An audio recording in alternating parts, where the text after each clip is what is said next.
Y'all, what's going on, everybody? Everyone's. I'm still trying to get it together. Let me put this back. Let me put my earphones on so I know how loud I am. Hold on a second, y'all. Did y'all catch last night's episode of P Valley, though? Did y'all catch that, though? Because it was ooh. Talk about emotional roller coaster, okay? Ow, come on now, get it together. Let me take this off so you can see this beautiful, beautiful face of mine. Bam. There she is. There she go. Hey, y'all. What's going on, everybody? Yeah, she is here. We are back for another episode review, y'all, of P Valley, y'all. This is season 2, episode 6, Savage, okay? Now, y'all, look. Before we get into this review, shout out to everybody that's in the building so far. Renee, Joyce, Dominique, Jarvis. I appreciate y'all so much for coming through. To the replay gang that will watch this as well, shout out to y'all. I appreciate y'all so very much. Look, did y'all watch last night's episode of P Valley? If you listen, let me just say this right here. If you did not watch last night's episode just yet and you don't like spoilers, this, of course, this is a review and I'm going to give you the everything as far as you know what happened in the episode goes. But this episode was so good, Jarvis. It was so it was predictable but unpredictable. But it was it just it was the ending for me, and all the foreshadowing up until the end. It was just Y'all do me a favor, share this out for me. You seen it too, Renee, finally? It was so good. I watched it. I actually watched it twice last night. I watched it, of course, to do my notes. And then I was on Mizzle's Discord last night. We watched it again. What's up, Dominique? This episode got me in my feelings because they didn't have to, baby. It's like we already knew the nigga Teak was off. We already knew he was off, and honestly, I thought he was going to be the one to take out somebody else and not himself. You know what I'm saying? Like,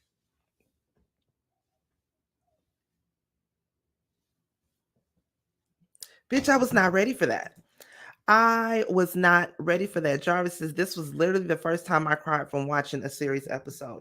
The ending got to me just because, somebody in my family did the same thing. And I was young when it happened. I didn't understand it. But, of course, you get older and you understand a lot you understand things a lot more. You get to put things into perspective that you really didn't understand when you were younger, that either people that you knew were going through things and certain situations happen until you get older and you're like, damn,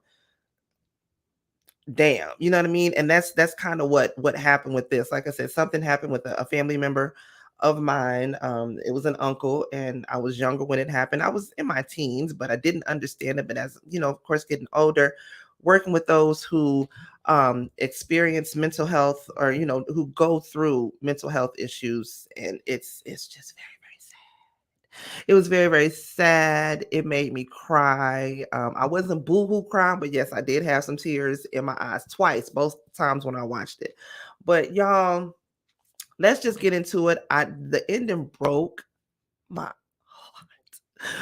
Oh Lord. Let me take another swig of my coffee, y'all. Hold on.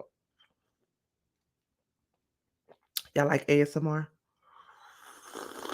Mm-hmm. Get into it. Yeah, that's some good ass coffee. Ooh-wee. But y'all look, okay, so we are here for the episode review of P-Valley. Y'all, once again, this is season 2, episode 6, Savage. Okay, y'all know I'm still trying to wake it up and get it together. Y'all know how my reviews go. Make sure you like, comment, subscribing, and sharing me out, all that good stuff. Let the people know about me. Get me out there in the algorithm. That's how I get more subscribers. More people come to my channel. I've had people that leave comments and say, you should have more subscribers, this and the other. Well, you got to share me out. Share your girl out. That's the only way this happens. Okay, y'all. So look, let's go ahead and get into it. Now, the episode starts off.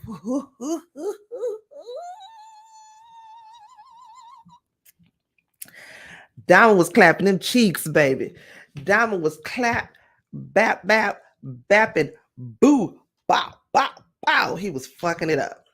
He was fucking it up, and I was all the way here for it. Thank you so much, Joyce and Renee. Y'all holding me down. I love my big sisters.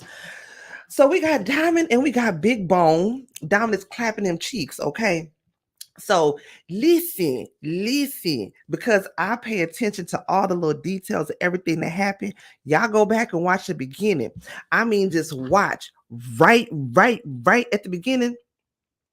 Diamond had his mouth on her cootie cat. I'm just saying, I was looking. Okay, I was all up in it like this in the daytime with a flashlight. Okay, I was looking for it. I'm happy Autumn finally got to Andre finally got to clap them cheeks too. Finally, hopefully it calmed them down. We're gonna get into that as well. This episode was something else random, wasn't it? So he got to clapping them cheeks, and like I said, if you look closely with your good eye, bitch, even your third eye, if you got to, he had his mouth on her cootie cat. That's all I'm saying. But you know, they together in real life or whatnot, right? So they clapping cheeks. He hitting it, and he's like trying to get into it, looking into her eyes. Every time he looks down into her eyes, he kind of turns away, because every time he looks down at her, he sees Keyshawn, and she's like calling out to him like, Diamond, Diamond. Now look, hold on, pause. Was I the only one every time they put the camera on Diamond when he looking down? Was you just like,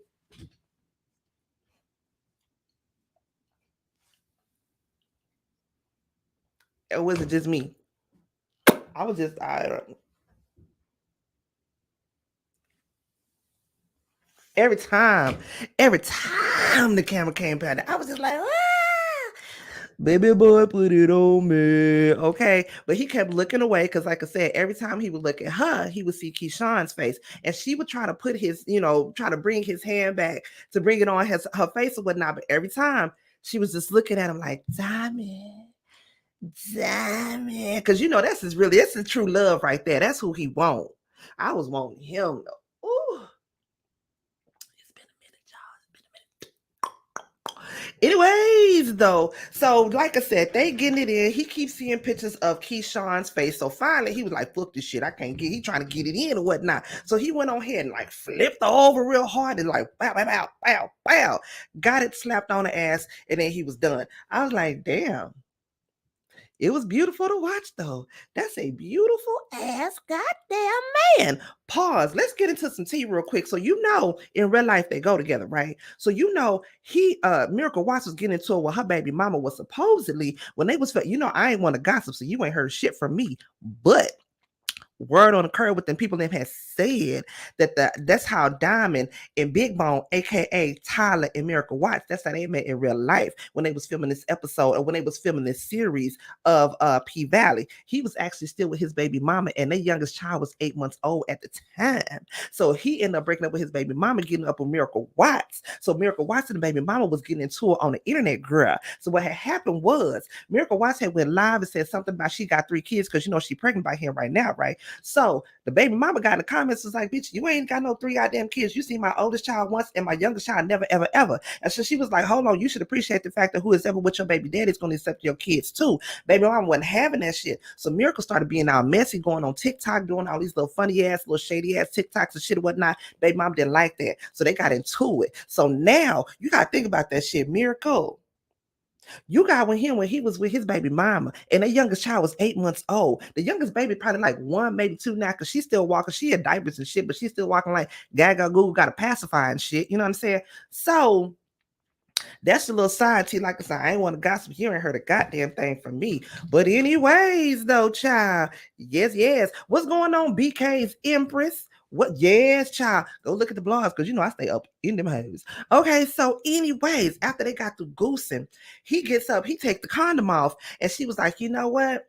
Every time we get into doing it, you end up coming in that condom. I want you to come into my mouth. And I was like, I'm talking about you look good though. Good damn. I got water, y'all, because I'm thirsty over here. A little ASMR for my thirsty bitches out there. Okay, we got extra on top of that. You know what I'm saying? I be trying to give you a little good, whatever when I give it to you. So she get up and like I said, after he said it, he said, a man got to get rid of his seeds or whatnot. So he went, she was like, I don't want no babies neither. She don't want them babies. She want to swallow them babies. Diamond. She ain't trying to plant them seeds. She trying to swallow them seeds, okay? Baby. So she gets up, she goes on over to the refrigerator to get her some little water, whatnot. And so she looks over there at this little shrine that Diamond had set up. And of course, Montavious' ring is on there, right? So she kind of looked at it. And when she looked at it the first time, she kind of gave a little suspicious look. She poured her little glass of water. She looked back at it again. I was like, third eye, I'm watching this bitch. Because she was finna get ready to go up to her, getting ready to touch it. Diamond came around that corner like, bitch, unless you want that get you yaya on your ass, you wake up with a third titty growing out your back or a tail going up out your ass. I suggest you don't touch that. And she like, well, what is that right there? He talking about that's protection. And she was like, well, just being nosy. I was like, yeah, keep your third eye on that bitch. I'm just saying. So she was like, you done tried to save some hoes before. You done try to save one of them hoes down there at the club. I'm talking about how bitch, because you just done said something. But she was like, I can see it all in your eyes. No, she can see it because the bitch is nosy. You remember Montavia said, if I go missing, my people then gonna come looking for me, bitch. So it's only a matter of time. I got a feeling in my butt and in my gut. Big Bone is there. She watching something. What you say? Don't come in. What's going on, Mizzle? What is going on? So he tells her, like I said, that's little protection. Don't worry about it. Whoop de whoop. She tells him, when you look like you done tried to save some females from the club. He was like, how you know that? She was, because you just goddamn said something. And she was like, well, you can go ahead and save me right now, child. So he done went and slapped her, put up on top of the table. They got to do it again. I was like, damn. I want to be saved. Oh, Diamond, he's just so fucking beautiful. Shout out to you, Diamond. Shout out to you, doggone it. I just realized I don't have my other little copyright banner up. Boom, boom. There we go. Anyways, though, y'all, so moving on from that. We got the Hurt Village Hustlers, okay? They all out in the parking lot being, they fuck nigga, fuck boy, fuck girl free, hanging out the window, being ratchet with their ratchet ass friends, doing donuts in the parking lot and all this, right? All the Hurt Village Hustlers is there, including Johnny Blaze with her big build-a-bar booted ass. What's going on, Jeanette Davidson? Big Bone can't be trusted. Okay, keep your third eye on that hoe. I don't know what it is. I don't know if it's all that ignorant ass that she got, but I don't trust her for not a doggone thing. Okay, I don't goddamn trust her. So the Hurt Village Hustlers, they all getting together because they celebrate Big Teak being home. You know what I'm saying? He done held it down in prison for them, so now they gonna hold it down for him now that he's out. Whatnot. So Lil Murda pulls up. And he got I think it's a Dodge Charger that he pulls up in, and he got a little bow on it like my super sweet 16 or whatnot. And it's the colors of the Hurt Village Hustle. You know that it looked like a hood Christmas to me. They look like some hood booger nigga Christmas type shit. I don't know if these niggas gonna jingle your bells or what. I don't know. The colors is real beautiful to me. I mean, it was a nice little Pimp My Ride car that they did for him. It was very, very, very beautiful. She never thirsty because she stay wide. Yeah. You know what? Let me give it to you because I was damn so thirsty. I was damn so thirsty for doggone dog. Wet, never thirsty because I stay wet. Yes.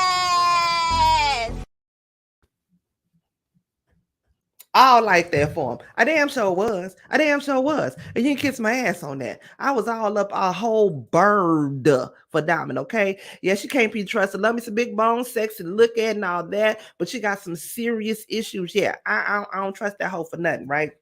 So, like I said, all of her village hustles, they come together, they celebrate.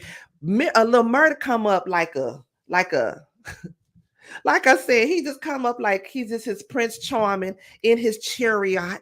Okay, his Hurt Village Hustler Christmas tree hood Dodge Charger, and he coming to give it to him. Big Teak all out, got his shirt out. I mean, got his chesticles out, got Mississippi all on the front of his chest or whatnot. He's just enjoying life. The first time we see Big Teak smile, aside from when he got out, we ain't never seen him smile no other time up until then, until he seen Jocelyn. I take that back, when he seen Jocelyn flying, because he thought, oh shit, look, a leprechaun. But we seen him smiling, he was enjoying himself, and it just looked good. You know what I'm saying? And you know, Lamerta gives him the car and he starts crying. Now, at that moment, I was like, oh, Teak. Looking back now, that was a foreshadow of what was to come. Because Teak was just like, damn. These niggas really do give a fuck about a nigga. And I said, God damn, T, God damn. So he in the car, you know, he crying or whatnot. Little Murder tell him, you know, go on, you know, tighten up, nigga, tighten up, stand up, stand up. You know, goddamn, we Hurt Village hustlers out here. We won't be crying. We won't cry, we multiply, whatnot. You know what I'm saying? So it was just sad because, you know, we could see the foreshadowing somewhat happening. You know what? So, child, back at the paint, Big L and Uncle Clifford is fucking with Autumn. They done turned the water off on her ass because you already know Autumn staying back over there at the paint because Mississippi because Mercedes done kicked that hoe up out the house. So she's staying over there at the paint. Uncle Clifford and Big L done turned the water off on her ass. She talking about goddamn basically like demanding that he turn the water back on because she said she got somewhere to go.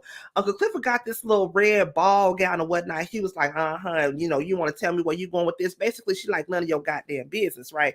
Uncle Clifford is mad. He want to go ahead and take that hoe out. You know, he like, can we call the police and turn this bitch in? But like Big L said, had only she been the one that pulled the trigger, had she been the one pulled the trigger, I'm sure they would have sold this hoe up the river a long goddamn time ago. But they can't goddamn do it because they goddamn need this bitch because they're trying to keep the pank or whatnot, right? So they sit up there and they watching her through the, you know, the surveillance cameras or whatnot. She over there getting dressed, and Uncle Cliff is trying to figure out what this bitch's motive is. Like, what are you trying to do next, bitch? I'm just trying to figure out where you going with this little fancy ass dress and shit on, bitch. What the hell is going on with you? Just then, Big L looks through social media and he sees that Whisper and Roulette put out this flyer for a spades tournament that they having at the Pank. And I'm thinking, how you bitches is having a spades tournament, and the Pank is supposed to be closed down because, you know, for health code violations or whatnot. But then I think about it, niggas is out here niggering. And so it's some underground type shit because they had it here in Austin too. It's some underground, like the after hours, and probably ain't even at the Pank, probably adjacent to the Pank somewhere. You know what I'm saying? Niggas just out here nigging or whatnot, right? And so Uncle Cliff is like, remind me to sue these bitches for copyright infringement next time. But like Big L say, these hoes out here trying to get their money in any goddamn way that they can, which is clever. I get to you, which is clever. But goddamn, Whisper and Roulette. That Roulette really, later on in this episode, I don't trust that bitch. I don't trust that bitch. Also, Big L tells Uncle Clifford, like, we still got to pay 5K for these AC units that I think the Ugandans or Nigerian guys, whoever, the AC units that he got to pay from, that he got to get from them for them to be up to par for the health code, whatnot. And he like, I already got to pay 11K on top of what I got to pay for these ACs and shit. Like, they stressed out over this goddamn club. But what Haley said on the last episode makes sense. How about you just take the money and you start up a club somewhere goddamn else? Like, why are you so hell bent on holding up to the motherfucker is raggedy, okay? Y'all got bodies up in there. You got bodily fluids everywhere. Go ahead, start from a new. You can't even sage that motherfucker down because it's just nasty. You got a whole lot of nastiness going on up in there. So Big L also tells Uncle Clifford that Duffy is back, but Uncle Clifford tells him he was never with that plug life in the first doggone place. So he really don't like that. And I was surprised to see Uncle Clifford. Well, I don't even know. Does Uncle Clifford know that Duffy is back and he back doing the plug thing? I guess he does. If Big L was like, what I'm saying, he back. But like Uncle Clifford said, he was never down for that plug life in the first doggone place. He trying to figure out what the hell Haley next move is so he can get that bitch before she try to do some more sneaky shit. Space tournament at the Paying Child Be career. I'm saying niggas be out here nigging. They got underground. I mean, they got underground game rooms and shit like that, especially when the pandemic hit. I was a whole bunch of shit going on. A whole bunch of goddamn shit going on. Big Teak is at this old school barber's shop, right? He getting his hair done. And I'm an old school bitch, so I already knew what the hell he was doing. Just like how females have braids, because a lot of people's like, what is he doing? Why is he burning his hair? He done already gave the nigga, cut his hair. He trying to burn his ends to make sure ain't no loose hairs out of place. Just like how females have braids. How you have some of them ghetto bitches that'll burn the ends of your hair so you ain't got no wild hair sticking out. That's what he was doing. He was burning the top of his fro so ain't no wild hairs sticking out as he getting his shit braided. At the same time, though, don't nobody do that on their real hair. But then again, Teak didn't give a fuck about his hair. Teak. Teak. Anyways, though, another thing, pause. They was in the barbershop and the dude was what was he saying? Oh, Lil Murder was like, he was surprised to see on the blogs that Rome had died. I mean, that Rome had OD'd, but like he was saying, the blogs hadn't said nothing about how exactly was he died. So he didn't know how he died, right? And so the barber was asking Teak what it is that he does. And Teak was like, a little bit of this, a little bit of that. And Murder was like, nah, he gonna be my security because he going on the road with me, starting up, whoop-de-whoop. And so he was like, well, also you were singing, like, what is it that you do? And he was like, what songs have you wrote? He was like, Sit on My Lap, Mississippi Pride. The barber was like, nigga, if it ain't that jukebox, it ain't shit. Meanwhile, he's playing Tag Team, Whoop, there it is. Did y'all notice that the barber is one of the dudes from Tag Team? I'm an old school bitch. That's how I knew that. And plus, Tag Team was one of the first concerts that I went to. I was it 14, 15 years old, me and my mama. We went to, it was Tag Team, Escape, bitch, and R. Kelly. 14. Bitch, I could have been up in the house. I could have been an slave. I could have been a for R. Kelly. Because bitch, you showed it, throw me a t-shirt. Oh, y'all, God is a healer. Because I'm telling you, I'd have been sprung out back there with doggone R. Kelly. Big T incident. I just couldn't sleep. I couldn't. Oh my God. I went to sleep thinking about it. I woke up thinking about it as I was preparing for today, for getting this together. I was thinking about it. You can see the devil in the back picture of the barbershop. I did not notice that. When he said your cat, baby, hold on, we finna get to that. We are finna get to that. I'm trying to get caught up with these. Yep, me too. Jason think anyone when he talks. The barbershop said the Teak looked casket sharp, already foreshadowing the episode what he was gonna do. Baby, let me tell you.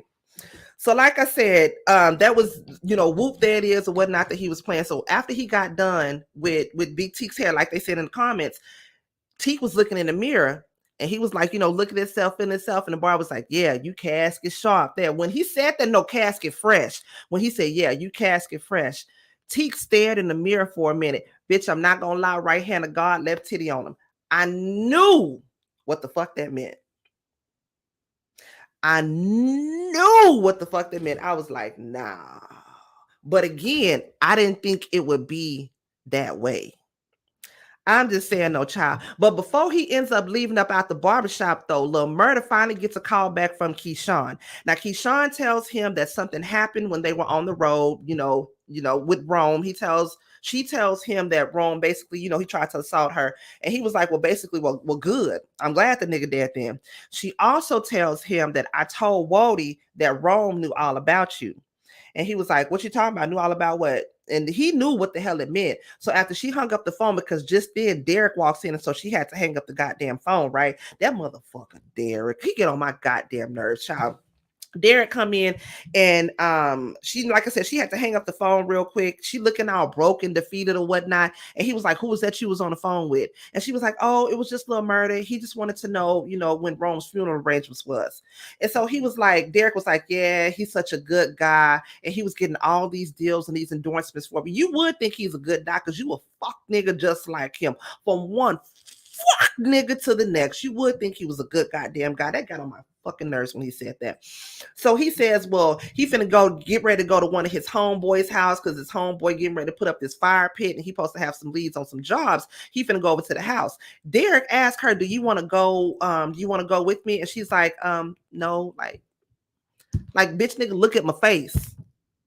You done chopped and screwed my damn face up. No, I can't go goddamn with you nowhere. So he was like, oh, turns around and walks away. Like, really? You can't tell a bitch I'm sorry? Nothing. Oh my God. I was rooting for Keyshawn. Baby, we was all in our best Tyra Banks voice. We was rooting for you. We was all rooting for that bitch. We gonna get to it in a goddamn minute, though. Oh, we gonna get to it in a minute. So, like I said, he turns and he walks away or whatnot, right? Just leaves her sitting there holding the damn baby, looking crazy. So after they come up out the barbershop, Lil Murda's kind of sitting there looking like I said, before they left, though, the barber told Teak, you looking casket fresh again. That was a foreshadowing. We already knew what the hell that goddamn meant. He goes outside, and Lil Murda's sitting on a car, kind of staring off into space, looking like, damn, what the fuck? And Big Teak is like, damn, I still just can't believe what happened to Rome. And Teak is like, that's why you got to live every day like it's your last day. And again, I was like, oh,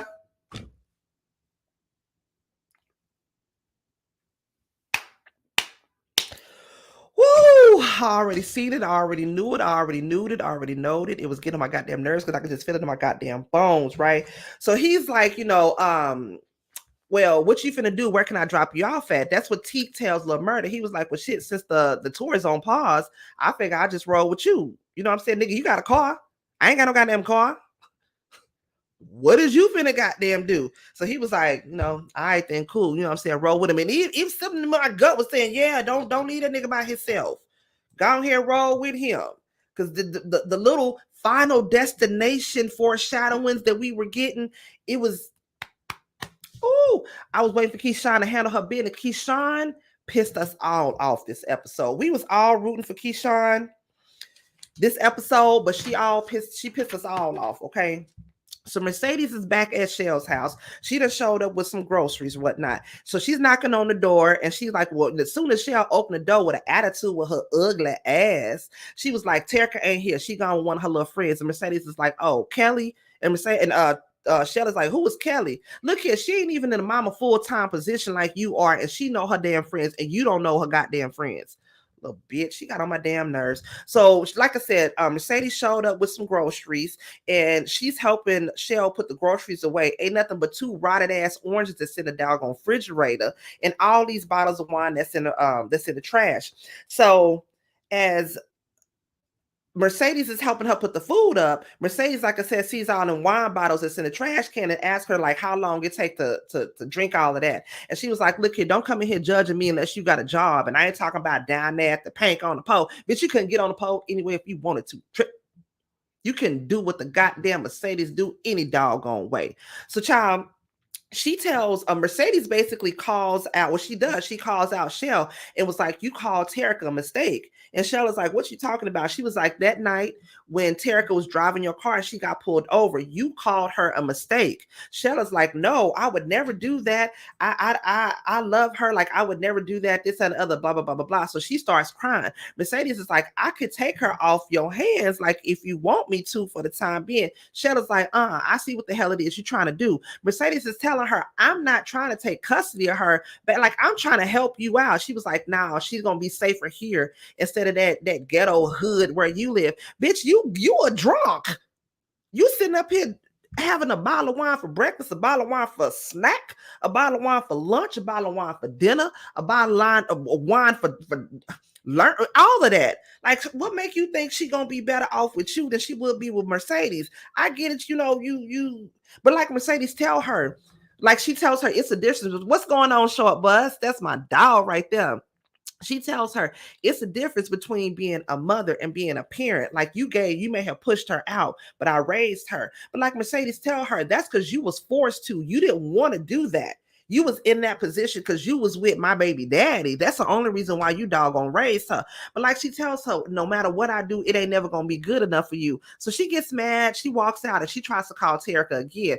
Right as she tries to call Terica, Coach calls her. This goddamn motherfucker Coach, child. So Coach called basically like he wants to finish that Mercedes experience that he had going on. And you could tell Mercedes is kind of like, I really want to be with you, because Coach is like, Farrah can't stop talking about it. She didn't know that I would be this excited about it, and I didn't know that she would be this excited about it either. So if you could just oblige my wife one more time, because she was telling him like, I really rather just be with you. But he was like, if you could just oblige my wife one more time, I appreciate it, blah, blah, blah, blah, blah. Just then she was kind of hesitant, but Terica called her back. So she was like, all right, fine, whatever. She hangs up with him. As soon as she clicks over to get Terica's call, Terica hangs up the phone. So I'm like, okay, bitch, we playing phone tag now? Like, what is you doggone doing? I knew something was up with her little badass then. When she was calling, the phone hung up. I knew something was up with her badass, but I just didn't know what the hell it was, right? So, child, Lil Murder and Teak, they at this wang stop, child. They eating wangs. No, I love me some wangs, bitch. Y'all know that's the way to my heart. A goddamn Wingstop gift card. Ooh. You want to make it on a Christmas list? Give me a Wingstop gift card, bitch. What's going on, boo? You ain't late. You can catch the replay from the beginning. So we got a Lil Murder and Teak. They at this Wingstop, right? We got this thirsty ass waitress that comes up to Teak. She was like, "What's going on with you? Oh, you light skinned. Oh, you got pretty eyes or whatnot. Oh, you cute. Just being a whole ass bird or whatnot, right?" Lil Murder interrupts. He like, "Hey, say, can you give me some water? Can you get him some water? And can you go ahead and grab you a water too with your thirsty ass?" She go and pull her mask up. She was like, rude. Teak had to check him like, nigga, you jealous? He was like, nah, I ain't jealous. I'm just saying, if that's what you want, I'll go ahead and hook it up for you. He was like, nigga, whatever. So I'm finna get on and hook up on these, lemon pepper wet. I want me some lemon pepper extra wets. That's all they talk about in P Valley. They don't talk about no other wings but lemon pepper extra wets. I'm gonna need them again. Way to my heart. It's some goddamn wings or whatnot, right? So he said he finna get into the wings. Murder said, all right, you can get into this bill. He talked about, don't worry about the bill. I got it. So Lil Murder like, oh, so what, this a date? And so they kind of stare off into each other's eyes. It was romantical. I'm not gonna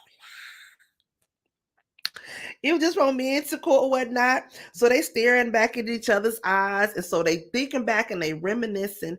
And Tika's like, I remember, back to our first date. I thought when I got pushed up in a broom closet that the guard was finna try to have his way with my booty hole. I was like, oh Lord, not the booty hole. But it was actually Lil Murder that set up their first date in a broom closet when they was in prison. He said, next thing you know, they pushed me in the closet and it's candlelight and you got this bowl of pasta, probably a little bowl of ramen noodle, had a little spread,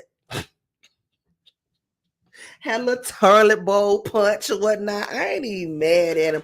It was cute or whatnot. Like I said, they was reminiscent. I feel like Teak and Lil Murder was probably each other's. Ooh, I feel like it's finna fall. I feel like they was probably each other's first love. What y'all think? I think that they were probably each not only whether it be a male or male, their first love, but I really think that they were probably each other's first love because the connection, and plus Jay Alphonse and the guy that plays Teak, baby, they are some actors. They are acting the fuck out this part. And I just loved it. It was so romantical. Teak say, yeah, that was then, but now, you moved on. It seemed like the whole world done moved on. And so he kind of glances off, start crying again. Look here. Big Teak is an emo hoe. Teak is an emo hoe. I mean, the emotions that this nigga had, but then again, like I say, he was going through something. We didn't know that this nigga was living this day like it was his last day. We didn't know that. But I just look, from an audience member, I was like, God damn, he's an emo hoe. I feel his emotions though. You know what I'm saying? He got his hand down.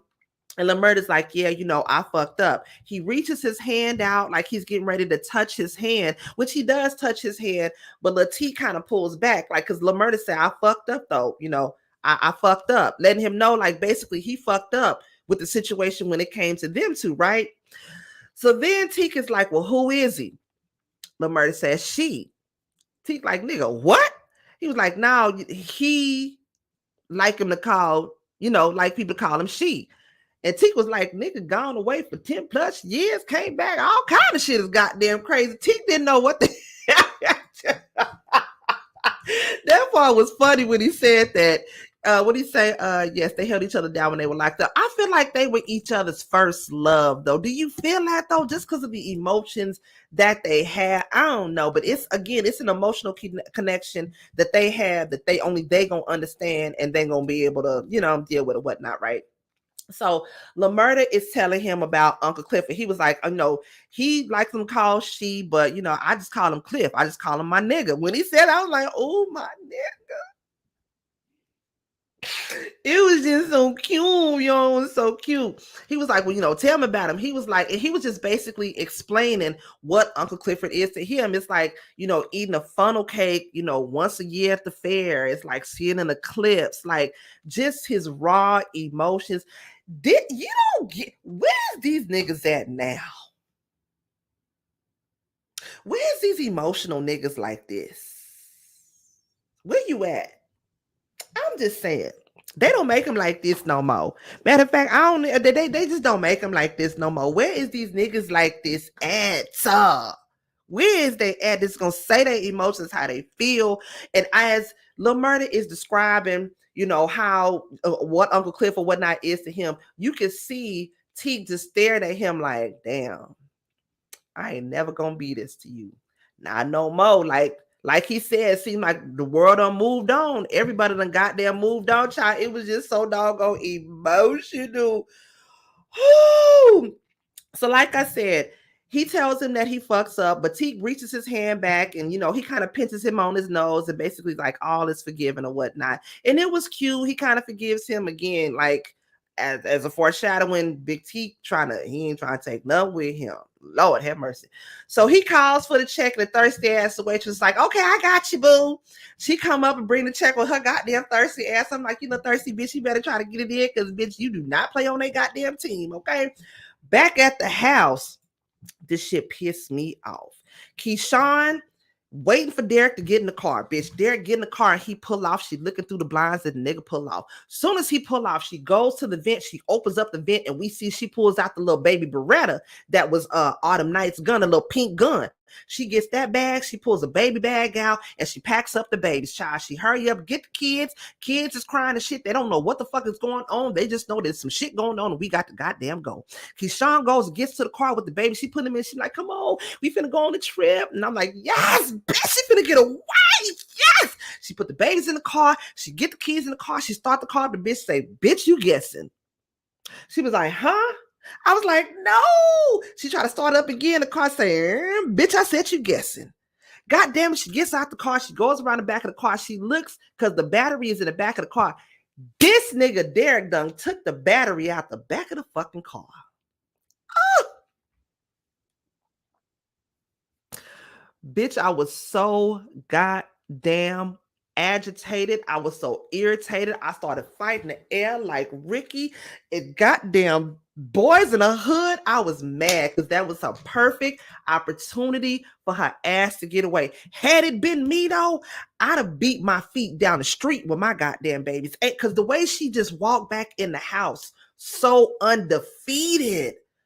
Oh, I wanted to just pop her ass in the back of the fucking head like Keyshawn.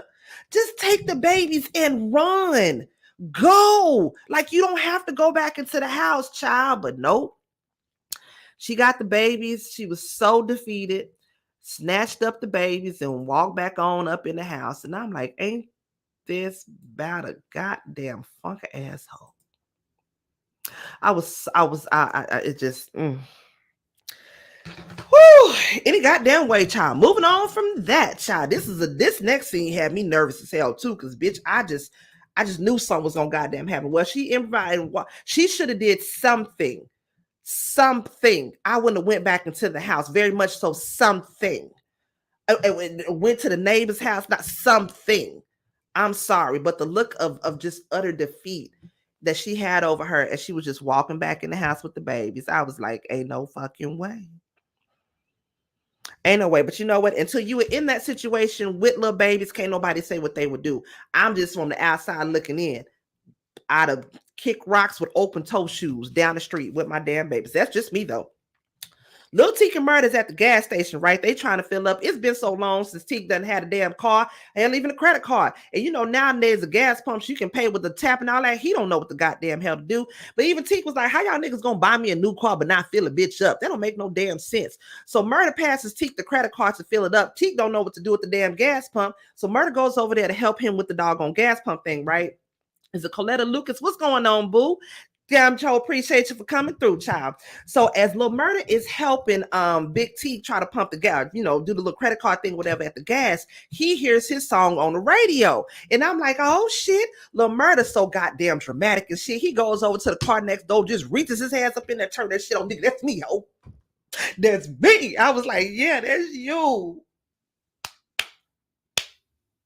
I was happy for Lil Murder. Like, you on the radio, nigga, you doing something. So Lil Teak, girl, child, y'all see the way Lil Teak picked him up? He like scooped him up under his arms. Like, I was like, that's your nigga for real. He like scooped him up, you know, put him on top of the car. You know, of course, Lil Murder up on there. Let me give him a little piece and chain. He like, Lil Murder in his bed. You know what I'm saying? He up on top of the car, dancing and doing what he do or whatnot.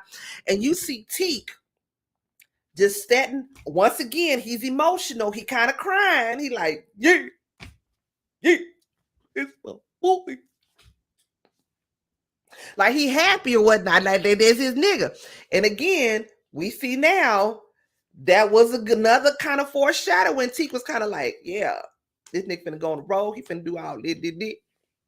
And I ain't finna be here for it. Like, and then on top of that, that was his song for that the verse that he did for DJ Never Scared for Tina Snow. That's who Megan is playing in P Valley. Her name is Tina Snow on here. So that was the verse that he did for, like I said, that he did for DJ Never Scared for Tina Snow. So that was him and Megan, aka Tina Snow, that was on the radio. And so, like I said, Big Teak is looking at it like, damn, like my nigga on the radio with Tina Snow, and I ain't even be here for it. Like, oh. So then you had this dude that pull up behind Lil Murder at the car, like, damn, nigga. He like honking the horn, like, nigga, hey, you done with the gas pump or what? Nigga, move the fuck around. Here you go, Big Teak. You know, Big Teak sits on G and waits on O. The nigga's ready to go at any damn time. All it took was that little bit, baby. And I was like, oh shit, here it come. Big T goes and he like, you know, gets ready to nut up on the nigga like he getting ready to fight him. Hey, JW, boo, I ain't even see you. What's going on, J-Dub? So he goes up on him like he finna get ready to fight him. Thank God, Lil Murder came and grabbed him back, was like, T, calm down, nigga. Ain't no big deal. Don't worry about it. It's all good. Because I just knew, I was like, oh shit, here it go. I just knew something was finna happen right then and there. But like I said, he goes and, you know, he goes and snatches him up and, you know, and then the girl that was in the car that Lil Murder went and turned the radio up on, she gets out. She was like, since she wanted a radio. Can I get a little picture, whatnot? So she goes, and he out there taking groupie pictures or whatnot. Like, it's real cute. I was proud of La Murder at that moment because I was like, yeah, my nigga on the radio.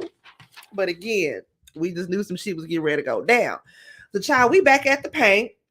And this is an underground space game that they have. And like I said, niggas out here niggering, doing some underground type shit, right? And we got Whisper and Roulette. They doing the fool on the pole on some old you got served stripper type thing, right? First it was Roulette on there. She was doing her little 1-2, 1-2. Whisper got on there. She did her little 1-2, boom, pow. Roulette was like, oh, bitch, yeah, she did a 1-2, boom, pow with a pow, pow. Then Roulette was like, oh, really, bitch? She did a 1-2, boom, pow with a biringing gal and was like this on the pole with her feet.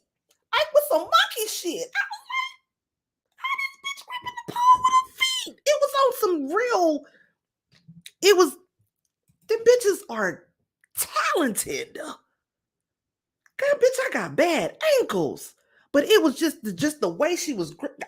You got to go back and see it. Because the way her feet was gripped up on that thing like a little monkey, it was beautiful. And bitch, I got a bad ass ankle and I wish I could do some shit like that, but it was beautiful. So like I said, they doing some old you got served, type shit. Yeah. Low key competing with one another. The shit was spec. Tracy Whitehead, what's going on, boo? It's been a minute since I seen you.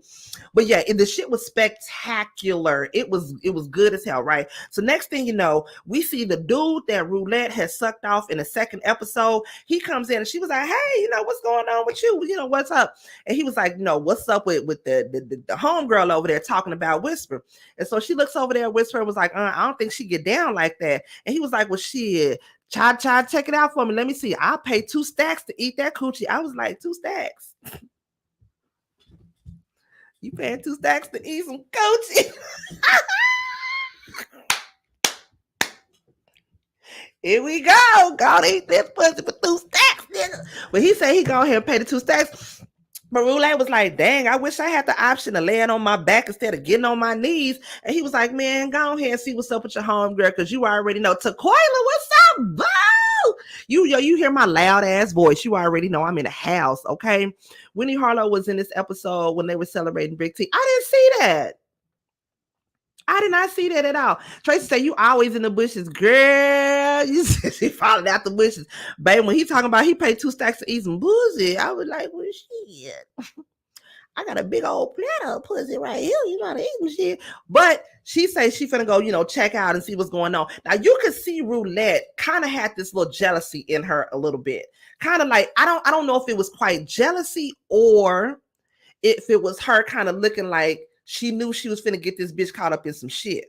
Either way it go, Roulette had a look in her eyes that just didn't sit right with me. It didn't sit right with me at all. So like I said, the way she was looking at her, I don't know if she was looking at her in a sense of, okay, I'm gonna look out for this chick, or this bitch get to lay on her back and get her pussy ate for 2K while I have to get on my knees for 1 stack. Either way it go, child. That was your fault. You should have been the one made the good negotiations in the first place. So, child, Mercedes is back at the crib with Coach, y'all. Farrah is sitting there, Farrah trying to fill all up on her whatnot. Mercedes is like, hold on, you know what I'm saying? We can't do this in front of Coach. We got to keep this shit discreet, because like, won't he get mad if he know what's going on? Now, mind you, Coach is in the kitchen at this time. She was like, he can't hear us over here making a drink. It's supposed to be his little powerful drink. What she said, nothing but, I think she said beets and Irish moss. Your girl got that Irish Seamoss. Holla at your girl. I could send you some Irish Seamoss, $25. I got you, boo. Anyways, though, Brittany, there go my niece right there with her crazy ass.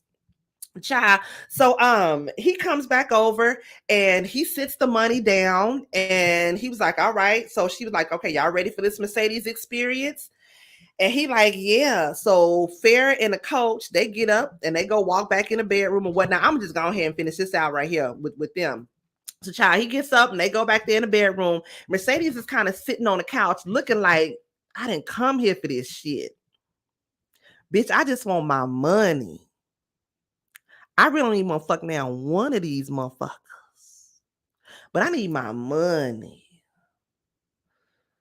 Oh, let me go get this goddamn money. That's how she was looking. I wasn't even mad at you, Mercedes, child. So look here. They in the one was trying to remember, got my password to kick me out. Oh, boo. I got you, boo. So they in the middle of goosing, right? And Coach is, goosing Mercedes, and Farrah is right there on the side, kind of. I don't know what she was really doing. I didn't really see her hands nowhere. I thought she was just right there on the side panting. I don't know if they was kissing or whatnot. Child, and the coach was doing, you can see Mercedes like, yeah, do me, baby, faking that shit. Then next thing you know, Farrah gone and creep her hand down there, and Farrah like because Mercedes was telling Coach to go faster, but Coach was moving at a pimp pace. You know that our Seamoss can only do so much for his old ass, so he was moving at a pimp pace. She was telling him like faster. Goddamn, Farrah reached her hand down there and started. Got her where she had to go. So she getting into it. Mercedes starts moaning louder. Coach, he like, wait a minute. Hold on. He kind of moved back. Like I see, I'm not needed here. So he looking, baby, when I tell you Mercedes starts moaning louder, she busts a big old huge nut. These heifers hold hands and look in each other's eyes oh so blissfully. And I was like, you hoes done fucked up. Next thing you know, Coach was like, oh, hell no. I could tell what two women done fucked before. And this right here, this done happened before. He starts getting on Mercedes. And it's like, you a hoe, like you done turned my wife out and this, that, and the other, and da-da-da. And Mercedes is like, wait a minute, hold on. She was like, then Farrah stood up and was like, have you ever thought after 19 years, you get out here and get to get pussy and get to do whatever you want to do, that you think after 19 years that I might like pussy more than you do? And he was like, what? In 19 years, you ain't never tried that? She was like, yeah, because it's always all about you. What about my needs? What about what I want? What about my career? Here go Mercedes ass. I'm like, yeah, what about her career? I'm like, bitch, shut up. Shut up. Next thing you know, here go Coach. You get your whole ass out of here. Talking about you get your whole ass backwoods ass out of here. Bitch, the contract is off. The deal is off. All of that. And she was like, hell no, not until I get my 40 stacks that you owe me. Coach talking about, bitch, I ain't finna give you shit. He goes over to the table where the money was and starts to pick the money up and take the money off the table. Now, at first, Farrah was like, no, Coach, you can't do that. Like, you can't break a deal. Coach is like, the hell I can't. Girl, he goes and gets his money off the table. This bitch Farrah just looks at Mercedes and hands her little strip of high heels back. I'm sorry, my bad. Mercedes looking like, bitch, really? I just had your back, really? But what you expect? Farrah is married to the nigga, and he married to her. So, of course, they gonna stick together. So, child, Mercedes gets her little strip of heels. She gets her little, her suitcase or whatnot, walks out the door with a wet pussy and dry pockets. I say, bitch, the ghetto hood rat bitch that I am, I'd have turned that hoe up. I wouldn't have left that bitch without at least one stack. Ain't no way. Ain't no fucking way. I'd have left that hoe, whether I had to blackmail his ass, whether I had to turn that bitch up, move furniture around that hoe, I'd have left there with something. I wouldn't left that hoe with a wet pussy and dry pockets. I promise you that. Let me see. Farrah probably did this on purpose to have Mercedes to herself. I'm thinking she probably did. I don't think that's the last we're going to see of her. I think that was all a ploy. I'm glad you said that, because I don't think that's the last that we're going to see of Farrah or Coach. But flip side, Farrah will bring that money Mercedes left. I know she is. Like I said, I don't feel like we've seen the last of Farrah at all. I feel like that was a ploy for her to sort of get Mercedes to herself. I completely agree with that. I never done this before, Farrah. Meanwhile, you been bumping uglies with bitches for a long doggone time, bitch. You ain't fooled nobody, Farrah. Farrah been a part of the alphabet girls, okay? I was like, but she left that whole. Like I said, Mercedes walked on up out of there and left with no parting gifts. It would not have been your auntie. I promise you that. I'd have turned that bitch upside down and I would have left with something. On God. Okay, that's just that. So Haley goes and she crashes a little masquerade ball, and basically she's trying to throw Andre off. Like, he's in the middle of talking in front of all these white folks or whatnot. He's telling him what his plan will be if he ends up being mayor, and the white folks really ain't clapping for that. But then Haley is like, well, what do you think it'll mean for everyone to be prosperous, or something like that she says. And Andre, of course, that kind of throws Andre off because he didn't expect to see her there, right? And so he's like, well, me being, my father died when I was 7. My mother was addicted to crack, and I went to college. And thanks to Tydell Ruffin, I was able to pull myself out of my situation and get on my feet. And I'm able to stand here before you today, blah, blah, blah, blah. White folks love a good, sad black story. So, of course, the white folks is all clapping or whatnot. They all happy for all of that. Because at first, when he was talking about what he would do for the city, white folks didn't give a shit about that. But once he started to give this little sad black story, then the white folks want to clap and be like, oh, yeah, I feel like she did that sort of to somewhat help him out. But right after he said his speech, Corbin and Andre go up to Haley and basically like, bitch, I don't know what the hell you trying to do here, but you finna have to get on fuck up all right. You ain't got to go home, bitch, but you have to get on the hell on up out of here. Like, basically, we don't trust you. So Corbin goes and he throws Haley on up out the little masquerade ball or whatnot, right? So that was that. So now back at the Pink, Diamond is doing security at the Spades Tournament Girl with a big ass, I don't know if that was a paint gun, a BB gun, an assault rifle, a goddamn missile, a bazooka, a BB gun, whatever the hell it was, bitch, it was big. I'm like, Diamond, you are not finna go out and fight in the war, baby. Where you even get this big ass gun from? That gun had me shooketh like a motherfucking. Damn, this nigga had that big ass goddamn gun like he was finna goddamn go do something. Empty ways. So, like I said, Roulette is sitting up there watching as Whisper is, like I said, she doing a lap dance on the dude now that Roulette had gave brain to or whatnot. Now Whisper's over there doing a little lap dance on her again. Roulette is looking, I don't know if it's out of jealousy or it's out of, I'm finna get this bitch caught up in some shit. Either way it goes, she was looking, right? Afterwards, she's outside the Pink. She out there smoking a little joint or whatnot. Duffy come out there. Duffy out there, and he kind of flirting with her, whatnot, and he was saying that he can't resist her and this, that she's the finest woman in the world, whoop-de-whoop, yada, yada, yada. She straight up tells him, look, I fucks with you, but I'm a hoe. I was like, well, all right. Bitch 304, let him know. Duffy said, well, ain't that a coincidence?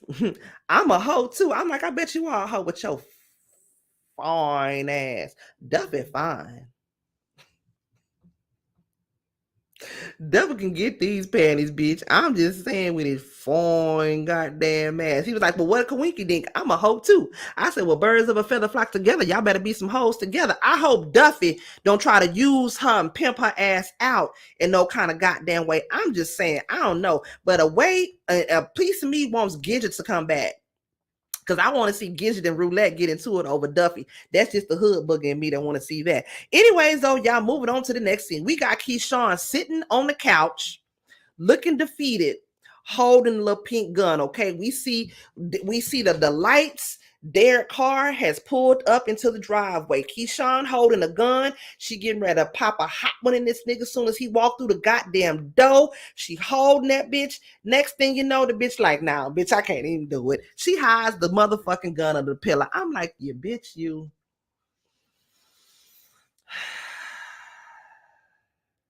Oh, she just makes my ass itch. Oh, she just makes my ass itch, child. So she don't end up popping a hot one in his ass like she should. Like she really goddamn should or whatnot. So Derek comes back in. He was like, oh, so what y'all been doing all day? And she was like, and because he says, I see the phone said you ain't left all day. Because see, she was smart. That's the part I forgot to mention. When she tried to leave off with the babies, she left the phone there because she already knew that nigga Derek had a tracking device on that bitch. So when he got back to the house, he was like, what y'all been doing all day? Because I see the phone said you ain't left all day. She was like, yeah, we just been sitting here watching Coco Melon all day, Gracie's Corner and shit. You know what I'm saying? Just chilling, eating peanut butter and jelly sandwiches, not doing a fuck ass thing. Because you got a bitch locked up in the house. And he was like, okay, good. I know they're so happy to have you back. I know that made their day. And I'm so happy to have you back. Child, is it just me or does Derek look like a serial killer? with that long ass hair and the hat and all of that. Like, I don't know what he just looks very. I wonder what this nigga Derek is doing. Something in me, because again, by the time he left to when he came back, it was some hours. You could have been beat your feet down the street a long time ago, Keyshawn. She could have been gone a long time ago. But now she was there. Yeah, she needs a whole ass Obama phone. She need a track phone or something. Because baby, just this, it was just too much, Lord. It was just hurting my spirit. It was just hurting my goddamn spirit, child. So y'all, we get to Teak is driving and he pulls up to this house. And as he pulls up to this house, you know, he tells Lamerta, because Lamerta's on the phone with Wody. And so Lamerta tells him, all right, nigga, I'll be in a minute. So Teak gets out the car or whatnot. And Wody is telling Lamerta that Tina Snow, aka, you know, Meg, wants him to come and perform with him down in, where did he say, down in Jacksonville. So of course he's excited. So that's supposed to be his next move. He's gonna go perform his song with Tina Snow down in Jacksonville. Now Wally tells him that nigga Big T can't roll with us though. You know what I'm saying? That nigga kind of crazy. He too about it. Lamerta tells him, nigga, that's security. Don't security need to be about it? He said, nah, nigga, that nigga's about it and ride it. Like, you know, we need to calm down, especially with this nigga Rome ODing. I'm trying to get everything back on track. Now, that was the second time that Wody said something about Rome ODing. Lamerta was like, it's funny how you know Rome OD'd. Wody was like, look here, nigga. Either you can handle the shit or I can handle the shit because I'm good at handling shit. Just then the phone died. Now I thought he was talking. When he said either you can handle it, I can handle it. I think he's talking about, you know, Big T. Either you can fire this nigga, I can fire this nigga because I'm good at handling shit, which we already know you're good at handling that shit, right? So just then the phone dies. He looks in the glove box. He doesn't see, because he's looking for a charger. He doesn't see no charger in there, but he does see a pistol or whatnot that's in there, right? So the scene cuts to Big Teak walking into this house. Now, as Big Teak is walking in this house, it's an obvious crack house. It's a dope house. It's a trap house. Because first, as you first walk in, it's a bunch of kids. They all sitting down and they watching TV. And as you walk through another room, it's somebody who's strung out on drugs. Like they got the light shining on their arm, like straight up drug addict in that room right there. Big Teak is slowly walking back towards this other room, and as he's walking, you can see Big Teak sort of start to have a PTSD type of, you know, post-traumatic type moment. He's walking towards this door, and you can it's like he's hearing voices of a woman screaming. You can hear kids screaming and hollering and just screaming. A whole bunch is going on in his head as he's walking towards this door. He opens this door, and as he opens the door, he sees basically a childlike version of him with no shirt on, and he's got blood on the side of him. Now, that little boy that played Big Teak, I was like, damn, is that your little brother? Is that your child? Because the boy actually kind of like really did resemble him. And he's having this post-traumatic type moment as he's looking at this boy. He breathing hard, like all that. Just then, Lamerta comes in and, you know, he taps him on the shoulder. He was like, hey, nigga, you don't ever go into a trap house, you know, without your bleezy, without your gat, you know, bow, bow, blah, blah, blah, blah. And so Teak, you know, he grabs the gun, he puts the gun in his back pocket or whatnot. He was like, you know, all right, you know, whatnot. Like he snaps him out of whatever trance it was that he was in. And again, that was like, this nigga got something going on. I can see it. I don't know what the fuck it is, but I can goddamn see it, right? So like I said, he hands him the little gun or whatnot, and so that sort of makes him you know, snap out of that little trance or whatnot that he's in or whatnot, right? And so they leave, and so it goes to the next scene, and we got back at the masquerade ball. Haley is sitting outside, and she sees this woman. Her name is Miss Batson. Basically, she is the head over the whole Promised Land committee, right? Haley kind of weasels her way up into the little masquerade ball with her. She basically disguises herself as like she's one of the little cigar girls. She leads the woman in. It's an older white woman. She leads her into where all the men are talking business or whatnot. So Haley ends up basically getting herself in that room, and the guy who was over Promise, or who was making the deals for Promised Land, he in there, he drunk than a motherfucker. And so basically Haley is like, you know, How would CNN like to get a hold of him only offering 40K for the pink? Basically, you trying to undercut, black people's property. You trying to offer them lower than what it's really worth. I'm the new owner of the pink. Luckily, I'm not gonna let him get away with that. And so Miss Batson sees is like, oh, okay. So I see, you basically like you want to look out for. And she introduces herself as Lakeisha Savage and that she's looking to get 10 million for the pink. And so Miss Batson is like, okay, well, I'm gonna be in touch with you. And basically she lets her know, like, I can offer you more than that for the pink. This bitch Haley, I like that she's on her business, but at the same time, you got to watch out for that hoe. I don't know what the hell it is, but you got to watch out for that bitch, okay? Now, Miss Batson was basically only there to kind of talk shop real quick and get the fuck on. Before she leave, Corbin asked her, what about Andre's endorsement for mayor? She basically don't give a fuck who running for mayor as long as it don't fuck with her casino. So if Andre is all in favor of the casino, then basically she's gonna back him in his endorsement for wanting to be mayor, right? So cut from that, we got Uncle Clifford checking on Grandmother Ernestine, right? Grandmother Ernestine, she's sweating profusely, shortness of breath, she coughing and shit. Uncle Clifford checks her blood sugar. The blood sugar is normal. Then she start coughing and wheezing and shit, right? And he was like, well, why are you sitting up here sweating like a hooker in church? He goes and he checks her temperature. Her temperature is 102. He like, what the fuck? Girl, he goes and calls Toy. Toy picks up the phone. Hey, he like, girl, I knew that wasn't no goddamn allergies. This goddamn heifer Toy done gave Grandmother Ernestine the Roundup. She got the covitis. Got the covitis, got the Rota, then got all of that, child. So now we know Grandmother Ernestine got the Rona. And y'all know them old folks wasn't making it from the Rona when that Rona first hit, y'all. I foresee that being the end for Grandmother Ernestine as well, too. But child, back at Andre's house after the whole little masquerade ball, he on the phone with Corbin. Corbin was like, who the fuck this bitch Autumn Night thinks she is? She coming in here and she trying to do this and blah, blah, blah, blah, blah. He going off. This bitch Autumn or Haley done broke into Andre's house. I'm thinking, bitch, how you get in the house? Were you high? Bitch, did you climb through the window? As we just not locking doors around this motherfucker. I don't know. That'd been my first damn question. But of course, Andre has to hang up the phone with him. And Andre and Haley got this weird ass sexual frustration between the two of them.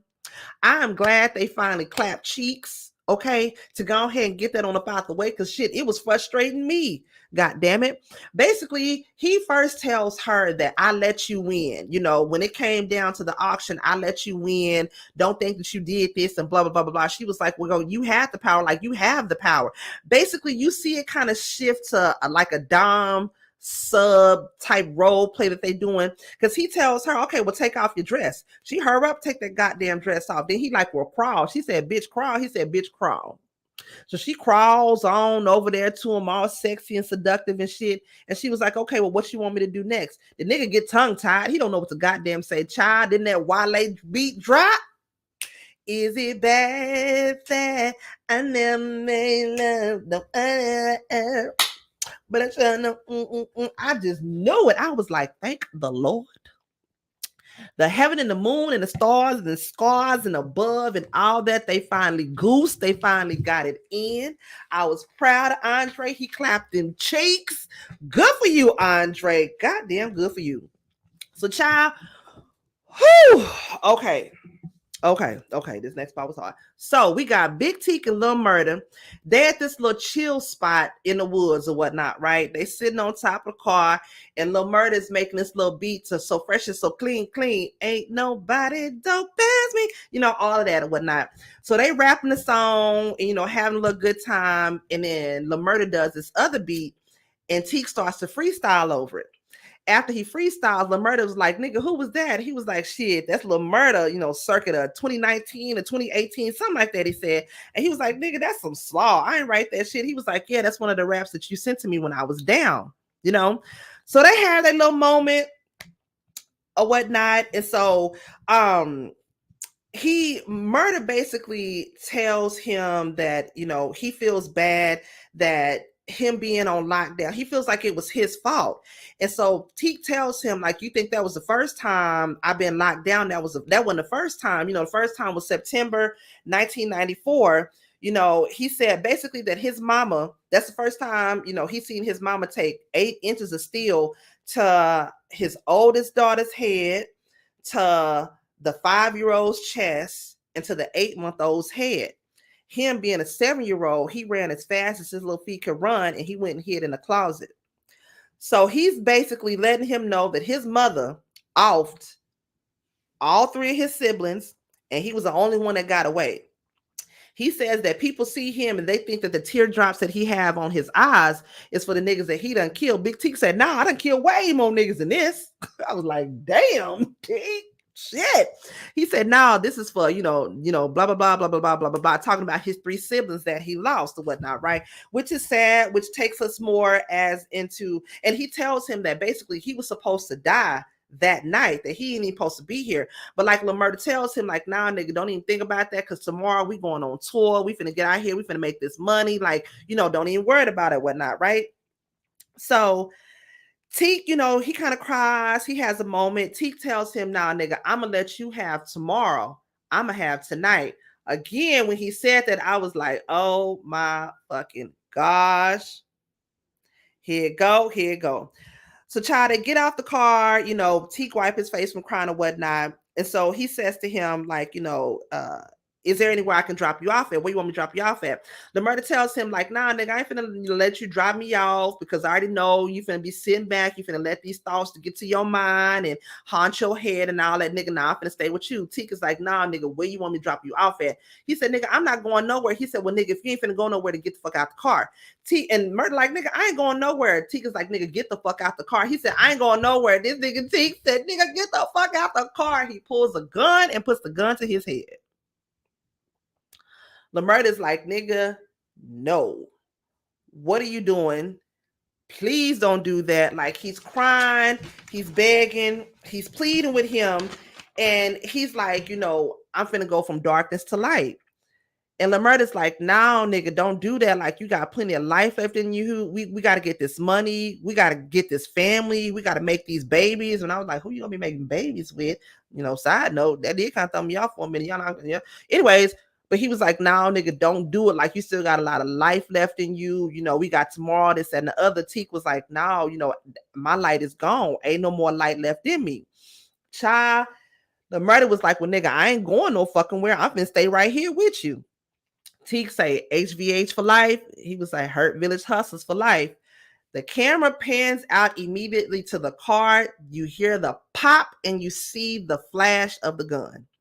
It's about 5 or 6 seconds that pass. LaMurda like falls out the car. He's in complete and total shock. Big Teak offed himself. LaMurda got blood all on the side of him where Teak was. And he's out the car and he is in total and complete shock. Like, I ain't gonna lie, y'all, I cried. I cried when that part happened, because I could not fucking believe that he did that. What's going on, Live of Life, Bo? Boo, I could not believe that he fucking did that, child. So, he, like I said, he's sitting there, he's in shock. He's outside, he's at the back of the car, and he's just sitting there in fucking shock. Then we cut to Mercedes. Mercedes is back at home. She's sitting at her table having a drink. She done pulled a wig off. She like, what the fuck am I gonna goddamn do now? And fuck this up. Well, hell, Farrah done fucked it up with Coach. She can't really go back to the paint because the paint is closed right now. So what the hell is she gonna do? Next thing you know, she gets a knock on her door. It's her daughter, Terica. Terica comes in. She's bawling, crying. Mercedes is like, what's going on, Terica? Like, what happened? What's going on? Child, Terica, little hot ass, pulls a pregnancy test out her pocket. This little heifer is pregnant. So child, Mercedes is like, basically the cycle is repeating itself, because Terica ain't nothing but what, like 14, 15? So now what the hell gonna happen with Terica? She pregnant. So child, next thing you know, it's a knock at Uncle Clifford's door. We see Grandmother Ernestine walking down the steps. She is sweating profusely. can barely breathe, coughing all hard. She opens the door, and when she opens the door, she like looking around. She like, "Daddy, is that you?" Child, when she said that, pause. Y'all know how them old folks be when they getting ready to go to the upper room. They start seeing the people that left before them. I got a feeling this Rona gonna take Grandmother Ernestine out. Grandmother Ernestine is going to the upper room real soon. So Uncle Clifford had to come and like guide her back in the house because she's all delusional and shit or whatnot. And it's a little murder that came to Uncle Clifford's door.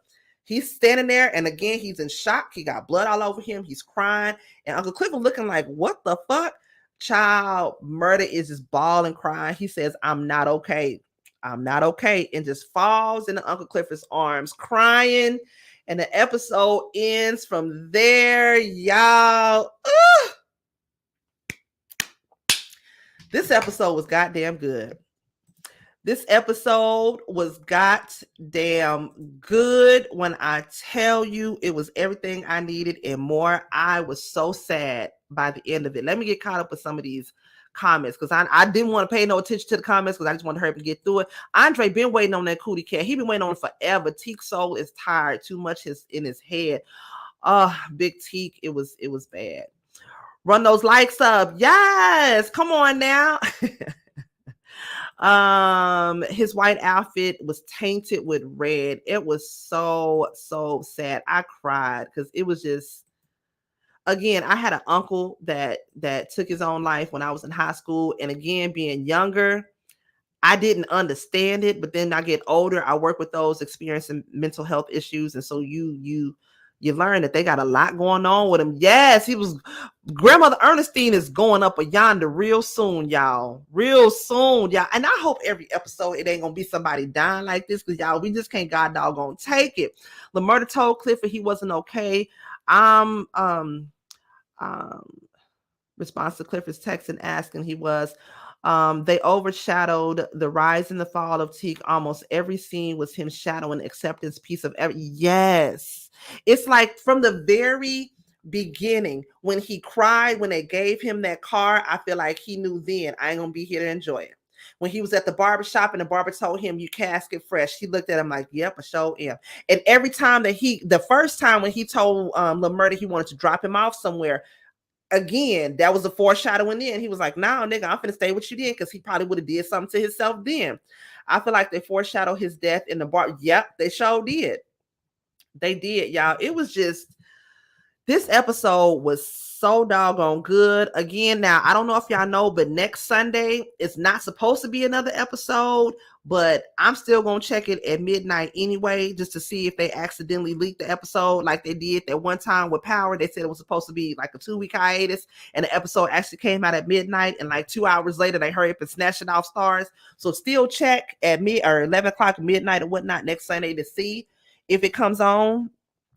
In the barbershop, they shadowed a devil shadow behind Teak, and they had the jazz singer who said his soul left the devil on the mirror. P Valley dropping bodies like flies. Baby, when I tell you ain't nobody safe, it was very, very sad. I was happy Lil Murda got to go to Uncle Clifford and he comforted him. Now, I'm hoping that Lil Clifford just comforts him and doesn't be like, because of course LaMurda gonna have to explain who the fuck Teak was. You know what I'm saying? And I'm hoping that Clifford don't be upset by that. Like, okay, you coming to me after your first nigga done offed himself. Like, now you coming back to me or whatnot, because he's going to have to explain. But then again, at the same time, I hope Uncle Clifford realizes like he been sending him postcard the whole time. So of course he does love you and care for you. You know what I'm saying? But the devil photo, I seen that too. Thought it was just a part of the photo. Child.